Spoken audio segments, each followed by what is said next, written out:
Research analyzed the net number of Mexican immigrants coming into the United States illegally. And what they found was that there's actually not a huge issue with Mexican immigration right now. Let me give you the numbers.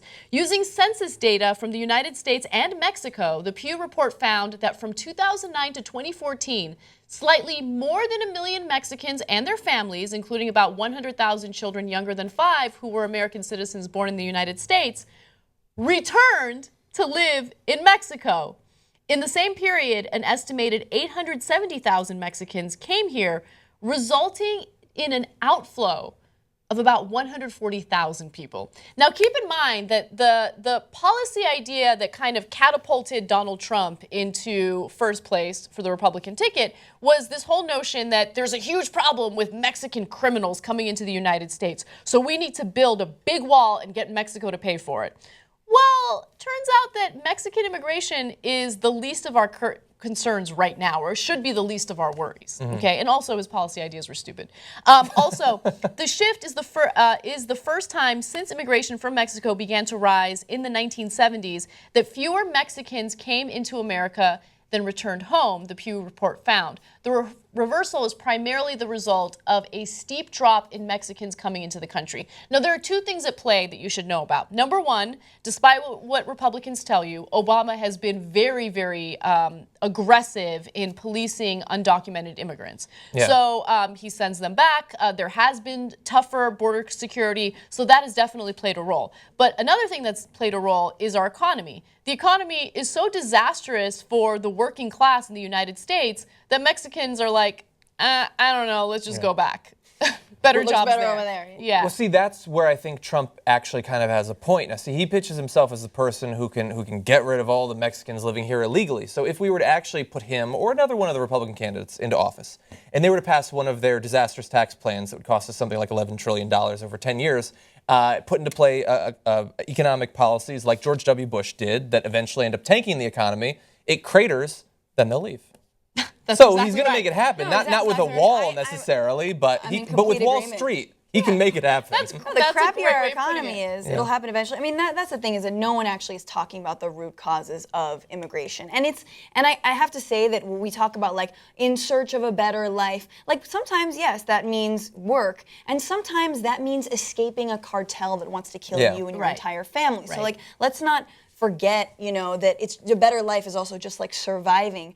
But, we don't talk about how NAFTA, passed under a Democrat, Clinton, has created, the loss of jobs has been insane and ruined in the U.S. and ruined the Mexican economy, opened the floodgates to, cheap corn being imported. Like, Mexico imports corn now? Like, what?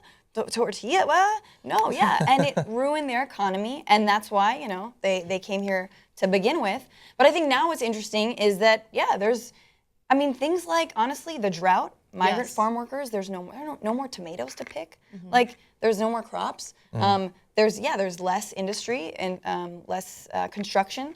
So it does make sense. Yeah, it does. Well, so you're saying that having a net immigration with Mexico, Donald Trump, when he builds that wall, there better be a door on it that swings out. Right? Exactly. He's got to swing the other way because they're all going that way. Yeah. So theoretically, if the wall had existed, and if walls could actually keep undocumented immigrants out, which is also untrue, then we would have resulted with having more Mexican immigrants in. About the size of my city of birth, actually. More in the United States. So that's a great policy. So let me explain how this works, right? So you have a rigged economy, right? So they say we like free markets in America. So like we said before, the rich people like Donald Trump, Exxon, and Comcast, what they do is they'll buy legislators to rig the tax code, to rig the economic code, to rig import everything in their favor because they have the money. And so that's why we have a booming economy, and workers aren't experiencing any of the benefits of increased production or the booming economy, right? So we're still poorer than ever, and that's been happening since 19 1980, coincidentally, right? So then American workers feel stressed. How come I'm working harder than ever and I can't get ahead and I can't buy a house and my kids can't afford to go to college unless we go into debt, millions of dollars. So what? And then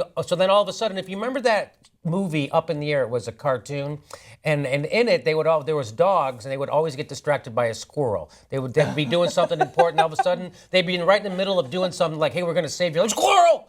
Right? And that's what Donald Trump is doing with Mexicans, right? So it's like you're feeling bad. You got the people, they're getting screwed over by corporate Mexicans. Yeah. And that's what that is. So that's exactly what's going on. And also, you mentioned NAFTA. Another thing is just our drug policies here in the United States and how much they impact what's happening in Mexico right now.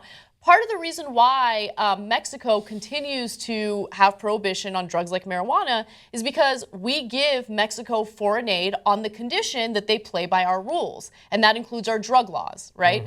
And so we hold them to this ridiculous standard that's fueling violence and death and destruction in their country. And then when people try to flee that violence and come into the United States as immigrants, well, then we demonize them and make them out to be criminals themselves. They're not criminals. I mean, this is a tried and true tactic of, the scapegoat, whether it be race-based. I mean, listen, and going back to our earlier segment around socialism, I mean, race has been used to divide workers for, throughout our history. Since the beginning of America, since the beginning. actually, yeah. It's such an easy tactic. Like, don't bring them into the fold. Don't legalize. No. Just pit people against one another, and dudes at the top always win. Hey, Hunger Games.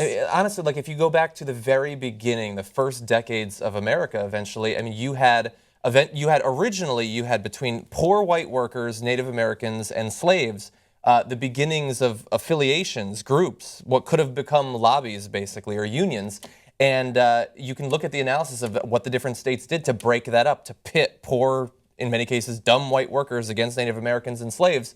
And that policy has been ongoing since the beginnings of America, since before America was actually a country. I know. right. Yeah. Another thing, I mean, just final thing, I don't know, I remember working in a restaurant once, and like all my Mexican friends there would be like, listen, in this country, you can get the best clothing, you can get the coolest car, you can get the coolest watch, but I can't run a business. I can't. And even if you have citizenship, like, I can't, establish anything for my family. I can't own a house. Yeah. I can't start a business. I had a hardware store back in Mexico. It's like, oh.